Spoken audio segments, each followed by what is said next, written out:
A very warm welcome to all of you. सो आज हम जो पढ़ने जा रहे हैं वो है आपका सेकेंड यूनिट। हमने ट्रांसक्रिप्शन ऑलरेडी पढ़ लिया है। तो आज हम पढ़ेंगे post transcriptional modification and processing. Okay, तो ट्रांसक्रिप्शन सबको पता है। ट्रांसक्रिप्शन में क्या होता है, एक डीएनए से आरएनए फॉर्म होता है। अब उस डीएनए से जो आरएनए फॉर्म होता है उसको हम क्या बोलते हैं, उसको हम इमेच्योर आरएनए बोलते हैं या नेसेंट आरएनए बोलते हैं, जिसमें एक्सॉन भी रहता है, इंट्रॉन भी प्रेजेंट रहता है। ओके, तो उस आरएनए में क्या होता है, कुछ मॉडिफिकेशंस होते हैं। तो उसको हम क्या बोलते हैं, post transcriptional modification and processing. ठीक है, तो उस आरएनए में कुछ चेंजेस आपको देखने को मिलेंगे, तो उस चेंज को हम बोलते हैं पोस्ट ट्रांसक्रिप्शनल मॉडिफिकेशन। उस चेंज के बाद वो नेसेंट आरएनए या इमेच्योर आरएनए कन्वर्ट होता है किसमें, एक मेच्योर आरएनए में। Okay, so almost all major types of RNA synthesized by cellular DNA dependent RNA polymerase undergo changes before they can carry out their function। तो जितने भी RNAs है, चाहे वो mRNA हो, tRNA हो या rRNA हो, तो उनका जो फंक्शन है वो अपने फंक्शन परफॉर्म करने से पहले उनमें कुछ चेंजेस या मॉडिफिकेशंस आते हैं। तो उन मॉडिफिकेशंस को हम क्या बोलते हैं, उन मॉडिफिकेशंस को हम बोलते हैं पोस्ट ट्रांसक्रिप्शनल मॉडिफिकेशंस बोलते हैं। ओके,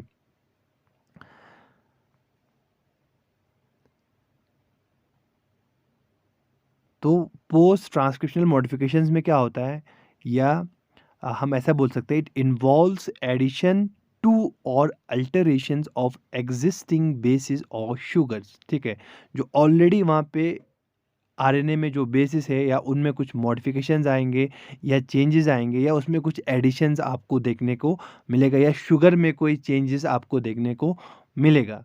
ठीक है, तो ये इस पोस्ट ट्रांसक्रिप्शनल मॉडिफिकेशंस में होता है। जैसे कि अगर हम बात करेंगे तो it involves phosphodiester bond cleavage and lost of certain nucleotides from the transcript. तो जैसे कि फॉस्फोडाइस्टर बॉन्ड्स ब्रेक होते हैं, इसमें फॉस्फोडाइस्टर बॉन्ड्स फॉर्म होते हैं और कुछ जो न्यूक्लियोटाइड्स हैं वो हमारे नेसेंट आरएनए से लॉस हो जाते हैं या वो डिलीट हो जाते हैं। जैसे कि हम इंट्रॉन्स की बात करेंगे तो इंट्रॉन्स वहाँ से निकल जाते हैं और कुछ जो न्यूक्लियोटाइड्स है वहाँ पे हमारे ट्रांसक्रिप्ट पे ऐड हो जाता है। जैसे कि पॉली एडिनाइलेशन की हम बात करेंगे तो वहाँ पे पूरा ए जो है एडेनिन है वो 3' एंड पे ऐड हो जाता है। ओके, तो इसमें क्या रहता है, कुछ फॉस्फोडाइस्टर बॉन्ड में आपको क्लीवेज देखने को मिलेगा, एडिशन भी देखने को मिलेगा, डिलीशन भी देखने को मिलेगा। कुछ जो बेसिस है वो ऐड होंगे, कुछ बेसिस वहाँ से डिलीट हो जाएंगे। तो जो नेसेंट आरएनए है, जैसे ही डीएनए से आरएनए फॉर्म होता है तो उसको हम क्या बोलते हैं, उसको हम बोलते हैं,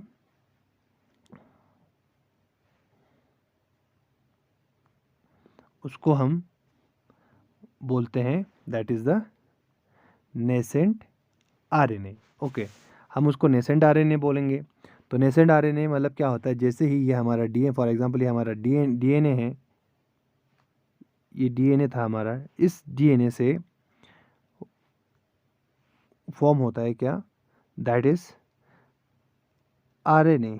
ठीक है, this is the DNA and इससे क्या फॉर्म होता है, आरएनए फॉर्म होता है। तो ये जो आरएनए है, this is the nascent RNA जिसको हम प्राइमरी ट्रांसक्रिप्ट पे कहते हैं। ओके, सो ये जो प्राइमरी ट्रांसक्रिप्ट या नेसेंट आरएनए है, it needs to be modified to become functional tRNAs या आरआरएनएस, टीआरएनएस या आरआरएनएस हम यहाँ पे दिखाया हुआ है, देखो, टीआरएनए या आरआरएनए या एमआरएनए। ओके, तो जो हमारा नेसेंट आरएनए है उसमें कुछ मॉडिफिकेशंस आएंगे या उसमें कुछ चेंजेस आएंगे जिससे हमारा फंक्शनल या जिसको हम मेच्योर टीआरएनए या मेच्योर आरएनए या मेच्योर एमआरएनए हम उसको बोलेंगे। तो ये जो मॉडिफिकेशन है, it is very critical for the eukaryotic system. Okay, एक यूकैरियोटिक सिस्टम के लिए ये बहुत ही इम्पॉर्टेंट है।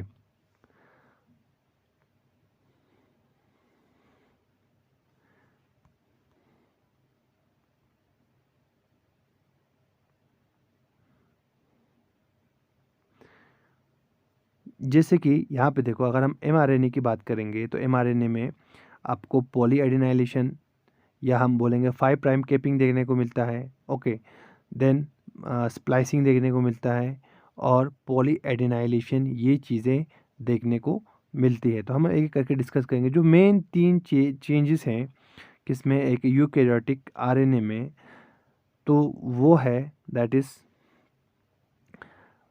5 प्राइम कैपिंग, जिसको हम कैपिंग भी बोलते हैं। जो 5 प्राइम एंड है वहाँ पे एक कैप फॉर्म होता है। दूसरा, telling at the 3 prime and, जिसको हम पॉली एडिनाइलेशन भी कहते हैं। और तीसरा है that is the mRNA splicing, ठीक है, जिसमें इंट्रॉन्स निकल जाते हैं और एक्सॉन्स, जो हमारा फंक्शनल यूनिट है, वो उसमें रहता है। तो हम ऐसा बोलेंगे कि in eukaryotes transcription and translation take place in different cellular compartments. Transcription कहाँ पे होता है? ट्रांसक्रिप्शन न्यूक्लियस में होता है। और ट्रांसलेशन कहाँ पे होता है? साइटोप्लाज्म में होता है। और प्रोकैरियोट्स में ट्रांसक्रिप्शन और ट्रांसलेशन दोनों साथ में होता है। बट यूकैरियोट्स में ऐसा नहीं होता। यूकैरियोट्स में पहले ट्रांसक्रिप्शन होगा न्यूक्लियस में, फिर वो जो mRNA है फिर वो बाहर आएगा कहाँ पे? साइटोप्लाज्म में। देन उसका वहाँ पे प्रोटीन सिंथेसिस या ट्रांसलेशन होगा। सो अगर हम प्रोकैरियोट्स की बात करेंगे तो प्रोकैरियोट्स में न्यूक्लियस नहीं होता है, तो ट्रांसक्रिप्शन और ट्रांसलेशन दोनों साइटोप्लाज्म में होता है, जिसको हम क्या बोलते हैं? को या साइमल्टेनियसली। ओके, सो जो mRNA मॉलिक्यूल्स हैं प्रोकैरियोट्स का, इट अंडरगो लिटिल और नो मॉडिफिकेशन, तो उनमें कोई मॉडिफिकेशंस नहीं देखने को मिलता। अगर होता भी है तो बहुत ही कम देखने को मिलता है। ओके, तो अगर हम यूकैरियोट्स की बात करेंगे तो जो हमारा प्राइमरी टीआरएनए है और प्राइमरी आरआरएनए है, प्राइमरी टीआरएनए है, it undergo processing like cleavage, addition of nucleotides and chemical modification after synthesis. तो अगर हम टीआरएनए और आरएनए की बात करेंगे तो उसमें आपको क्लीवेज देखने को मिलता है। कुछ जो फॉस्फेट बॉन्ड्स है वो ब्रेक हो जाते हैं, कुछ न्यूक्लियोटाइड्स ऐड हो जाते हैं, जैसे कि सेलेनोसिस्टीन है, आयोनोसिन है, और कुछ केमिकल मॉडिफिकेशंस उसमें देखने को मिलता है आफ्टर द सिंथेसिस, या जिसको हम क्या बोलेंगे? प्राइमरी टीआरएनए या प्राइमरी आरएनए में। तो जो प्रोकैरियोट्स है एंड जो यूकैरियोट्स है, दोनों मॉडिफाई करता है। जो प्री टीआरएनए है और प्री आरएनए, और यूकैरियोट्स की हम पर्टिकुलर बात करेंगे तो प्रोकैरियोट्स में जो प्री एमआरएनए है या प्राइमरी एमआरएनए है, उसका मॉडिफिकेशन होता है। मेनली उसका पोस्ट ट्रांसक्रिप्शनल मॉडिफिकेशन होता है ताकि वो एक मैच्योर एमआरएनए फॉर्म कर सके। Okay, so the primary transcript of an RNA polymerase is referred to as pre RNA. तो जैसे ही डीएनए से आरएनए फॉर्म होता है, जो सबसे पहला प्राइमरी ट्रांसक्रिप्ट हम उसको बोलते हैं, तो उस टीआरएनए को हम क्या बोलते हैं? प्री आरएनए बोलते हैं। ठीक है, दैट इज प्राइमरी आरएनए या प्री मैच्योर आरएनए। ओके, सो अब जो ये mRNA है या जो RNA है, उसमें क्या मॉडिफिकेशंस होते हैं? तो उसके मॉडिफिकेशन मैंने आपको कहा, सबसे पहले 5 प्राइम कैपिंग होता है। तीसरा 3 प्राइम क्लीवेज या पॉली एडिनाइलेशन जिसको कहते हैं, या टेलिंग जिसको कहते हैं। And finally the splicing. ठीक है, स्प्लाइसिंग मीन जो इंट्रॉन्स है वो बाहर निकल जाएंगे और एक्सॉन्स ही वहाँ पे रहेंगे। तो एक्सॉन्स में हमारा जो जीन्स है वो रहता है। Introns are non coding genes. ठीक है, तो इंट्रॉन्स का आरएनए से निकलना बहुत इंपॉर्टेंट है ताकि जो एक्सॉन्स है वो एक कोडिंग जीन्स फॉर्म कर सके। और कभी कभार आरएनए एडिटिंग भी देखने को मिलता है। ठीक है, आरएनए एडिटिंग मीन्स कुछ न्यूक्लियोटाइड्स वहाँ पे ऐड होते हैं या निकल जाते हैं। ओके, तो ये सब चीज़ें होती हैं कहाँ पे? न्यूक्लियस में, साइटोप्लाज्म में पहुँचने से पहले। ओके, न्यूक्लियस में ये सारी जो चीज़ें हैं वो होंगी। देन न्यूक्लियस से जो हमारा मैच्योर आरएनए है वो साइटोप्लाज्म में जाएगा, फिर साइटोप्लाज्म में जाके वहाँ पे राइबोसोम्स पे प्रोटीन फॉर्म होगा। तो हम सबसे पहले बात करेंगे जो पहला प्रोसेस है that is the 5 prime and modification, या जिसको 5 प्राइम कैपिंग भी बोलते हैं। ठीक है, तो जो ये यूकैरियोटिक mRNA है, it has a peculiar enzymatically appended cape structure consisting of 7 methyl guanosine residue joined via a 5,5 triphosphate bridge। तो इसको 5 प्राइम कैपिंग या मिथाइलेशन भी बोलते हैं। तो ये जो हमारा यूकैरियोटिक एमआरएनए है, इसका एक peculiar enzymatically appended cap structure देखने को मिलता है, जिसमें mainly 7 methyl guanosine residue add होता है वाया ए 5,5 ट्राइफॉस्फेट ब्रिज। नॉर्मली 5,5 ट्राइफॉस्फेट नहीं होता है, 5,1 या 5,3 ट्राइफॉस्फेट ब्रिज देखने को मिलता है, बट यहाँ पे आपको एक अनयूजुअल जो बॉन्ड है वो देखने को मिलता है, जिसको हम क्या बोलते हैं 5,5 ट्राइफॉस्फेट ब्रिज आपको देखने को मिलेगा इस पर्टिकुलर जो मिथाइलेशन प्रोसेस है या 5 प्राइम कैपिंग प्रोसेस है। ओके, तो दो टाइप्स के मिथाइलेशंस आपको देखने को मिलेंगे या मिथाइलेटेड कैप्स देखने को मिलेंगे। एक को हम बोलते हैं मोनो मिथाइलेटेड कैप्स और दूसरे को बोलते हैं ट्राई मिथाइलेटेड कैप्स। तो जितने भी यूकैरियोटिक एमआरएनएस है उसमें कॉमनली ये पाया जाता है मोनो मिथाइलेटेड कैप, और बहुत ही कम एमआरएनएस है यूकैरियोट्स पे, उनमें ये चीज़ें देखने को मिलती है। कौन सा? ये ट्राई मिथाइलेटेड कैप्स है, जैसे कि स्मॉल न्यूक्लियर आरएनए है, ठीक है, स्मॉल न्यूक्लियर आरएनए है और कुछ टेलोमेरेस आरएनए हैं, तो वहाँ पे आपको ट्राई मिथाइलेटेड कैप्स देखने को मिलेगा। Okay, so during transcription 7 methyl guanosine is added to the 5 prime end of the nascent mRNA. The initial step in RNA capping are catalyzed by a dimeric capping enzyme which associated with the phosphorylated carboxyl terminal tail domain of RNA polymerase second। तो हम यहाँ पे देखेंगे कैसे होता है। So the presence of an unusual methylated nucleotide at the 5 prime terminus, most viral and cellular mRNA was discovered by A. Shatkin and co-workers in 1975। ये जो 5 प्राइम कैप था mRNA के ऊपर, ये सबसे पहले डिस्कवर किसने किया था? ए शैटकिन और उसके को-वर्कर्स ने 1975 में। तो ये जो अनयूजुअल मिथाइलेटेड न्यूक्लियोटाइड है वो बहुत सारे वायरस में भी देखने को मिलता है और हमारा जो सेलुलर आरएनए है उसमें भी ये देखने को मिलता है। So the entire methylated terminal oligonucleotide is called a cap structure. जो ये मिथाइलेटेड टर्मिनल ओलिगोन्यूक्लियोटाइड है जो 5 प्राइम एंड पे जो ये न्यूक्लियोटाइड्स के ऊपर जो मिथाइल ग्रुप ऐड होता है तो उसको हम क्या बोलते हैं? कैप स्ट्रक्चर बोलते हैं। तो ये जो प्रोसेस है कैपिंग का वो कहाँ पे होता है? वो न्यूक्लियस में होता है by a series of enzymatic reaction. So capping process is completed before the completion of nascent transcript। ठीक है, तो कैपिंग ट्रांसक्रिप्शन ख़त्म होने से पहले स्टार्ट होता है और ट्रांसक्रिप्शन ख़त्म होने से पहले ही ये जो कैपिंग है वो पूरा कंप्लीट हो जाता है। Okay, so 5 prime cap of most mRNA is non monomethylated but some small non coding RNA are trimethylated. जो हमने ऑलरेडी कहा कि जो एमआरएनए है मोस्ट ऑफ द एमआरएनए उनमें जो 5 प्राइम कैप पाया जाता है तो उसमें क्या होता है? सिंगल मिथाइल ग्रुप प्रेजेंट रहता है, बट कुछ नॉन कोडिंग आरएनए है जिसको हम स्मॉल नॉन कोडिंग, जैसे कि एसएन आरएनए है, एसएनओ आरएनए है और टेलोमेरेस आरएनए है, तो वहाँ पे आपको 3 मिथाइल ग्रुप देखने को मिलेगा। कहाँ पे? जो गुआनोसिन है वहाँ पे।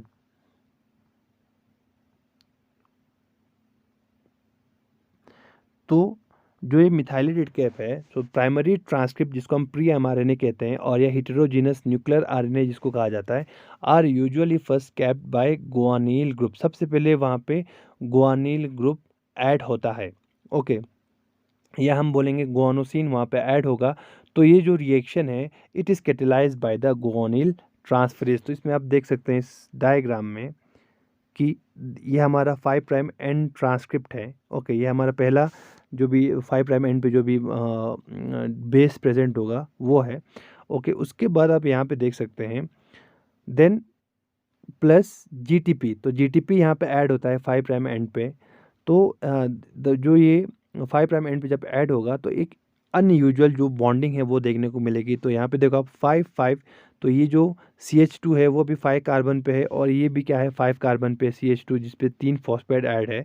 तो ये दोनों बॉन्ड फॉर्म करता है और यहाँ पे आप देख सकते हैं एक अनयूजुअल बॉन्डिंग आपको देखने को मिल रहा है इस डायग्राम में। ओके, तो अगर हम इसको दिखाएंगे आपको प्रॉपरली तो आप यहाँ पे देख सकते हैं ये वाला। ओके, एंड यहाँ पे देखो तो ये जो इनकमिंग गुआनिन है, थोड़ा सा मैं इसको और अच्छे से बनाता हूँ। ये देखो ये वाला this is the 5 prime phosphate और ये भी क्या है 5 प्राइम फॉस्फेट है। तो इन दोनों के बीच में बॉन्ड फॉर्म होता है जिसको हम क्या बोलते हैं 5-5 और क्या बोलते हैं 5-5 ट्राई फॉस्फेट ब्रिज बोलते हैं, ट्राई फॉस्फेट ब्रिज। ओके, तो यहाँ पे इन दोनों के बीच में फॉर्म होगा। तो सबसे पहले एक फॉस्फेट यहाँ से निकल जाता है बाय द एंजाइम फोस्फोहाइड्रोलेज। फोस्फोहाइड्रोलेज क्या करता है, फोस्फोहाइड्रोलेज इस वाले, अगर मैं इसको येलो कलर में दिखाता हूँ, ओके, तो ये जो है इसमें से एक फॉस्फेट निकल जाएगा, एक फॉस्फेट निकल गया तो जो एंजाइम है जो इसको बनाता है दैट इज़ द फोस्फोहाइड्रोलेज। तो फोस्फोहाइड्रोलेज इसमें से एक फॉस्फेट को रिमूव करेगा। तो हम ऐसा बोल सकते हैं reaction that cap the 5 prime end of each RNA molecule synthesized by RNA polymerase second. The final cap contains a novel 5-5 linkage between the positively charge 7 methyl G residue and the 5 prime end of the RNA transcript. Okay, तो आप यहाँ पे देख सकते हैं कि इन दोनों के बीच में 5-5 प्राइम फॉस्फेट फॉर्म होता है और साथ में यहाँ पे मिथाइल ग्रुप भी ऐड हो जाता है। ओके, तो जैसे ही मिथाइल ग्रुप ऐड होगा तो हम क्या बोलेंगे दैट इज़ द मिथाइलेटेड गुआनिल, जो बेस है वो ऐड हो गया। ओके, तो आप इस डायग्राम में देख सकते हैं कि जो गुआनोसिन है वो 5 प्राइम ऐड एंड पे ऐड हो चुका है। जो ये रेड कलर का है दैट इज़ द गुआनोसिन, और जो ये आपको यहाँ पे ब्लैक कलर में जो बेसिस दिख रहे हैं this is our mRNA transcript. तो इस mRNA ट्रांसक्रिप्ट पे ये जो गुआनोसिन है वो ऐड हो चुका है by the 5-5 triphosphate bonding. Okay, तो जैसे ही यहाँ पे ऐड हो गया तो उसके बाद एक दूसरा एंजाइम वहाँ पे पार्टिसिपेट करता है जो क्या करता है इस गुआनोसिन के नाइट्रोजन नंबर 7 पे methyl group that is the CH3 add करता है जिसको हम क्या बोलते हैं मिथाइलेशन। ठीक है, तो जैसे ही यहाँ पे मिथाइल ग्रुप ऐड हो जाएगा तो हम उस गुआनोसिन को अब हम क्या बोलते हैं दैट इज 7 मिथाइल गुआनोसिन, और उस कैपिंग को क्या बोलते हैं, उस कैपिंग को हम बोलते हैं कैप ओ मिथाइलेशन या कैप 0 मिथाइलेशन। ओके, अब ये जो कैप ओ मिथाइलेशन है वो जितने भी यूकेरियोट्स है सब में पाया जाता है। ओके, जो जितने भी यूकेरियोट्स के mRNA हैं उसमें ये कैप ओ मिथाइलेशन पाया जाता है, और कुछ हायर यूकेरियोट्स है उसमें और एक मिथाइल ग्रुप ऐड होता है किस पे, जो सेकंड जो बेस है उस पे ऐड होता है। अगर वो सेकंड बेस एक एडेनिन होगा तो उसके नाइट्रोजन नंबर 6 पे एक मिथाइल ग्रुप ऐड हो जाता है। ओके, बट नॉर्मली जितने भी यूकेरियोट्स है उसमें ये cap O methylation that is पहले तो गुआनोसिन ऐड होगा, फिर गुआनोसिन के नाइट्रोजन नंबर 7 पे एक मिथाइल ग्रुप ऐड हो जाता है। तो इस कैपिंग को हम क्या बोलते हैं, इस कैपिंग को हम बोलते हैं cap O methylation. Okay, then उसके बाद आपको दो और मिथाइलेशन दिख रहा है that is the cap 1 methylation और कैप 2 मिथाइलेशन। वो हम अभी डिस्कस करेंगे इस डायग्राम के थ्रू। ओके, इस डायग्राम में आपको दिख रहा है, देखो सबसे पहले जो कैप स्ट्रक्चर स्टार्ट होता है वो कहाँ से होता है, ये हमारा प्राइमरी ट्रांसक्रिप्ट है। उस प्राइमरी ट्रांसक्रिप्ट में जो पहला न्यूक्लियोटाइड है, जैसे न्यूक्लियोटाइड 1, न्यूक्लियोटाइड 2, न्यूक्लियोटाइड 3, तो ये न्यूक्लियोटाइड कुछ भी हो सकता है। Okay, adenine, guanine, tyrosine sorry cytosine और थाइमिन, सॉरी थाइमिन नहीं होता इसमें, यूरैसिल, तो कुछ भी हो सकता है। ये जो यहाँ पे दिया हुआ है, ठीक है, उन्होंने सिर्फ मेंशन करने के लिए N1, N2, N3, तो N will be any nucleotide, any RNA base. Okay, so सबसे पहले देखो N1 पे 3 फॉस्फेट है 5 प्राइम एंड पे, तो ये 5 प्राइम एंड की बात कर रहे हैं, तो यहाँ पे 3 फॉस्फेट प्रेजेंट है। तो जो पहला जो एंजाइम पार्टिसिपेट करता है इसमें that is the RNA triphosphate, तो उसको हम आरएनए ट्राईफॉस्फेट भी बोलते हैं, फॉस्फेटेज भी बोलते हैं, या फोस्फोहाइड्रोलेज भी बोलते हैं। तो ये जो फोस्फोहाइड्रोलेज 1 या जो ये आरएनए ट्राईफॉस्फेटेज है वो क्या करता है, वो इस न्यूक्लियोटाइड में से जो 5 प्राइम एंड पे प्रेजेंट है N1 के जो न्यूक्लियोटाइड है उसमें से जो फॉस्फेट है गामा फॉस्फेट, उसको निकाल देता है। मीन्स अब यहाँ पे सिर्फ 2 फॉस्फेट बचेंगे, एक फॉस्फेट यहाँ से निकल गया। ओके, आपने यहाँ पे अब देख सकते हैं यहाँ पे 3 फॉस्फेट है, यहाँ पे 2 फॉस्फेट है। ओके, 2 फॉस्फेट, ऊपर कितने 3 फॉस्फेट है। तो अब यहाँ पे 2 फॉस्फेट आपको दिख रहा है। देन दूसरा हमारा एंजाइम वहाँ पे अब आता है, that is the mRNA guanyl transferase. तो ये गुआनिल ट्रांसफेरेज क्या करता है, ये गुआनिल ट्रांसफेरेज जीटीपी से गुआनिन को इस फॉस्फेट के ऊपर ऐड कर देता है, और गुआनिन ट्राइफॉस्फेट में से जो इनऑर्गेनिक फॉस्फेट या पायरोफॉस्फेट है वो निकल जाएगा, और गुआनोसिन मोनोफॉस्फेट इस फॉस्फेट पे ऐड होगा। ओके, जैसे ये जो आपको डायग्राम दिख रहा है, कौन सा वाला, ये जो डायग्राम है इसमें आप देख सकते हैं इजीली। ओके, तो हमारे गुआनिन के पास एक फॉस्फेट है, तो इसलिए हम उसको क्या बोलते हैं, गुआनोसिन मोनोफॉस्फेट, क्योंकि इसके 2 फॉस्फेट अब निकल गए हैं, और इसमें से एक फॉस्फेट निकल गया है इस ब्लैक वाले में से, दैट इज़ हमारा न्यूक्लियोटाइड है। तो इन दोनों के बीच में एक 5-5 जो बॉन्ड है वो फॉर्म हो गया है, 5-5 ट्राइफॉस्फेट बॉन्ड इधर फॉर्म हो गया। ओके, तो ये जो एंजाइम है that is the methyl transferase guanyl transferase, वो क्या करता है, जीटीपी में से जो गुआनिन मोनोफॉस्फेट है उसको इस न्यूक्लियोटाइड के फॉस्फेट पे ऐड कर देता है, और अब यहाँ पे हमारा क्या बनता है, this cap structure use as substrate for several methylation events. अब यहाँ पे हमारा गुआनोसिन जो न्यूक्लियोटाइड है वो ऐड हो गया। ओके, सो अब यहाँ पे देखो, इन mammals guanosyl transferase has 2 enzymatic activities, पहले as triphosphatase to remove 2 phosphate from the GTP, as GT to fuse the guanine to the original 5 prime terminus of the RNA। तो जो मेमल्स में जो GT पाया जाता है उसका 2 फंक्शन रहता है, एक तो जो गुआनोसिन है उसमें से 2 फॉस्फेट को निकाल देता है, दूसरा उस गुआनोसिन को अब इस हमारे आरएनए ट्रांसक्रिप्ट पे वो ऐड कर देता है। ओके, तो जो यीस्ट है उसमें इस चीज़ के लिए 2 अलग एंजाइम्स प्रेजेंट है। अब देखो, जैसे ही गुआनोसिन यहाँ पे ऐड होगा, अब इस गुआनोसिन के नाइट्रोजन नंबर 7 पे, ये देखो ये नाइट्रोजन है, नाइट्रोजन नंबर 7 पे अब methyl group that is the CH3 group add होता है। ओके, तो ये जो प्रोसेस है, ये जो फिनोमिना है, या जो ये रिएक्शन है, it is carried out by the enzyme that is the guanine 7 methyl transferase. तो ये जो गुआनिन 7,5 मिथाइल ट्रांसफरेज है वो क्या करता है, वो लेट मी एडिट। तो ये जो mRNA है, कलर थोड़ा हम दूसरा रख देते हैं। ओके, तो आप यहाँ पे देख सकते हैं, this mRNA guanosine 7 methyl transferase, ये क्या करता है, ये इस एस एडिनोसिल मिथाइनिन से मिथाइल ग्रुप ट्रांसफ़र करता है किसको, इस गुआनिन को।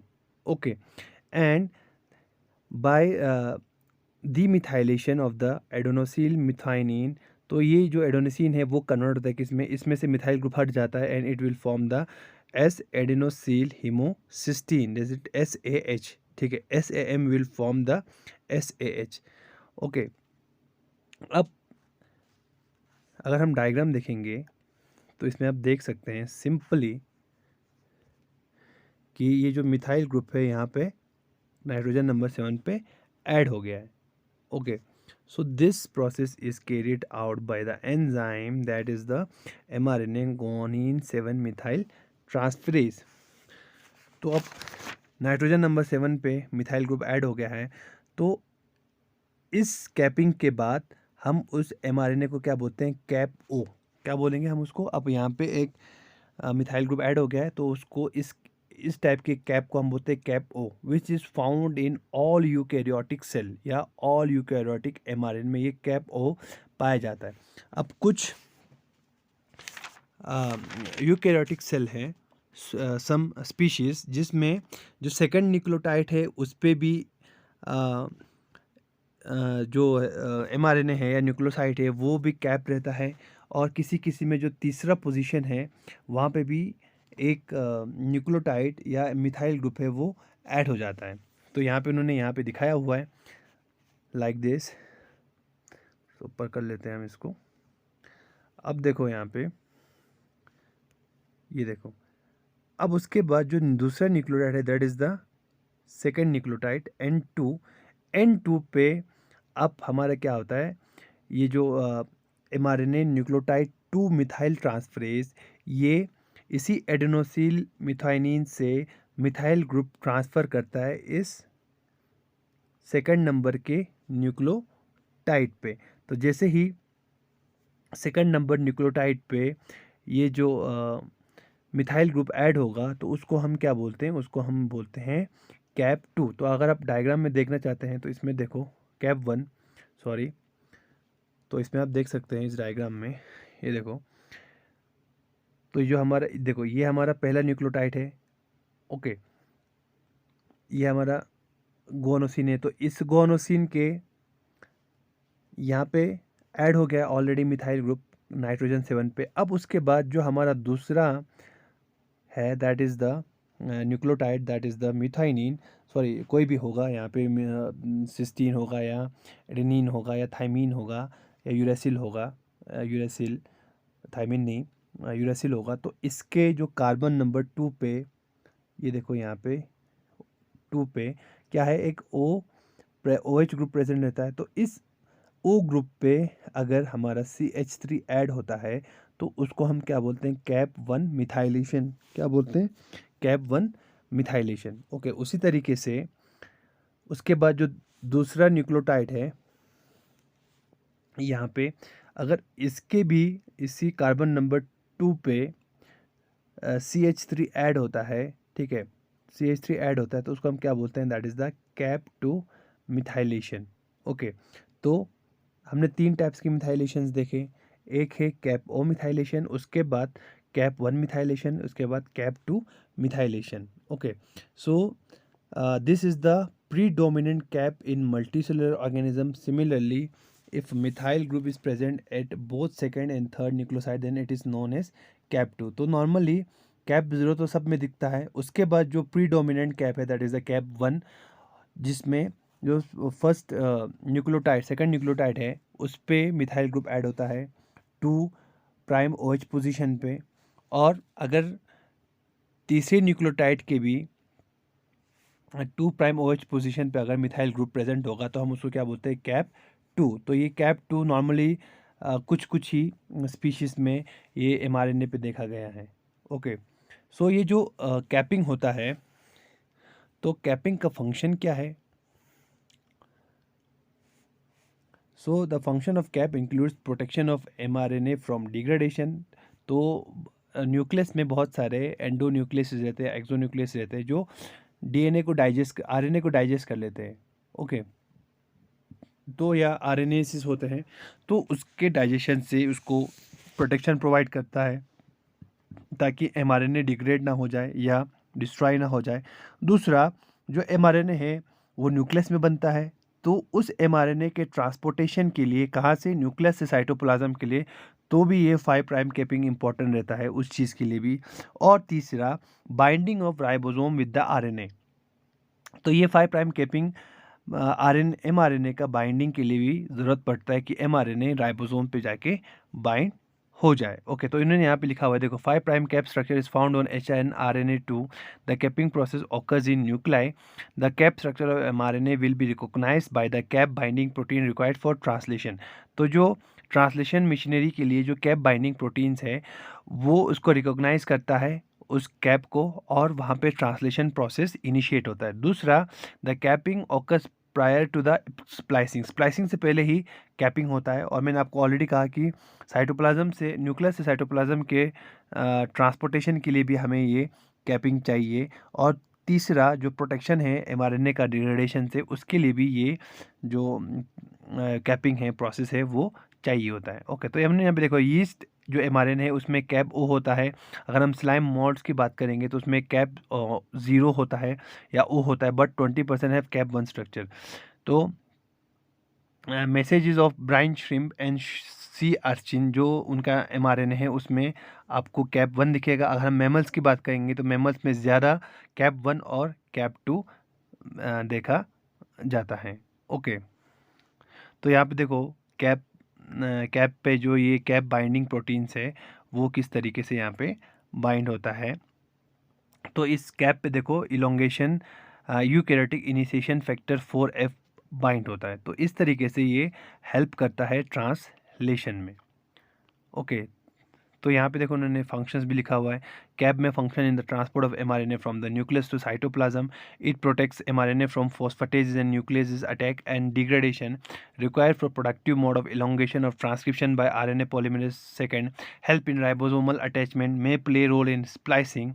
The leader sequence and cap binding proteins may play a role in enhancing and stabilizing the interaction of the mRNA with the ribosome and translation initiation process required for inefficient translation. Okay, तो आप यहाँ पे देख सकते हैं कि जो पहला है कि वो ट्रांसपोर्ट के लिए इंपॉर्टेंट है, कहाँ से, न्यूक्लियस से साइटोप्लाज्म के लिए। दूसरा, जो फॉस्फेटेज और जो न्यूक्लियस है उनके अटैक से बचाता है ये, या हम ऐसा बोल सकते हैं एमआरएनए डिग्रेडेशन से बचाता है। तीसरा, जो ट्रांसक्रिप्शन इलोंगेशन प्रोसेस है उसमें भी ये जो कैपिंग है वो हेल्प करता है। मैंने आपको दिखाया अभी, यूकैरियोटिक इनिशिएशन फैक्टर 4F इस पे कैप पे आके बाइंड होता है और जो इलोंगेशन प्रोसेस है वो कराता है। राइबोसोमल अटैचमेंट के लिए भी ये कैपिंग इम्पॉर्टेंट है। स्प्लाइसिंग में भी ये इसका रोल हो सकता है। ओके, और साथ साथ में इन्होंने यहाँ पे लिखा है जो कैप बाइंडिंग प्रोटीन्स हैं वो इसके साथ बाइंड होता है और उसको स्टेबलाइज और इन्हेंस करता है ताकि राइबोसोम पे प्रॉपरली एमआरएनए का ट्रांसलेशन हो और जो ट्रांसलेशन इनिशिएशन है वो प्रोसेस नॉर्मली हो जाए। और साथ में रिक्वायर्ड फॉर इफिशिएंट ट्रांसलेशन, एक प्रॉपर या इफिशिएंट ट्रांसलेशन के लिए भी ये कैपिंग क्या है, इंपॉर्टेंट है। तो ये हमने देखा, दैट इज़ हमने पहले आपको डिस्कस किया था, दैट इज़ कौन सा कैपिंग प्रोसेस था, ये था हमारा मोनो मिथाइलेटेड कैप। अब उसके बाद है कुछ ऑर्गेनिजम्स में आपको ट्राई मिथाइलेटेड कैप्स भी देखने को मिलता है। ठीक है, तो ट्राई मिथाइलेटेड कैप में क्या होता है, जो गोनोसिन है तो उसमें आपको 3 मिथाइल ग्रुप देखने को मिलता है। तो this tri methyl गोनोसिन cap modification is highly conserve through out the eukaryotes. तो ये मेनली जो स्मॉल न्यूक्लियर आरएनए हैं या स्मॉल न्यूक्लियर आरएनए हैं या जो टेलोमेरेज आरएनए है वहाँ पे ये चीज़ें देखने को मिलती है। तो इसमें क्या होता है कि जो 3 रीजन है उसमें आपको तीनों साइड पे मिथाइल ग्रुप्स देखने को मिलेंगे। आप यहाँ पे देख सकते हैं, एक यहाँ पे N7 पोजीशन पे और एक यहाँ पे आप देख सकते हैं 2 सेकंड पोजीशन पे, यहाँ पे 2 मिथाइल ग्रुप ऐड है। तो इसको हम क्या बोलते हैं, that is a tri methyl गोनोसिन cap. तो ये मेनली जो एसएन आरएनए है, सिमिलर स्मॉल न्यूक्लियर आरएनए है, और जो SNO RNA that is small nucleolar RNA है वहाँ पे, और जो टेलोमरेज आरएनए है वहाँ पे ये कैपिंग आपको देखने को मिलता है। So this is all about the capping which is the first post modification या post transcriptional modification. Okay, in the next lecture we will discuss about the 2 other process, that is the splicing and the second is the polyadenylation. Okay, thank you.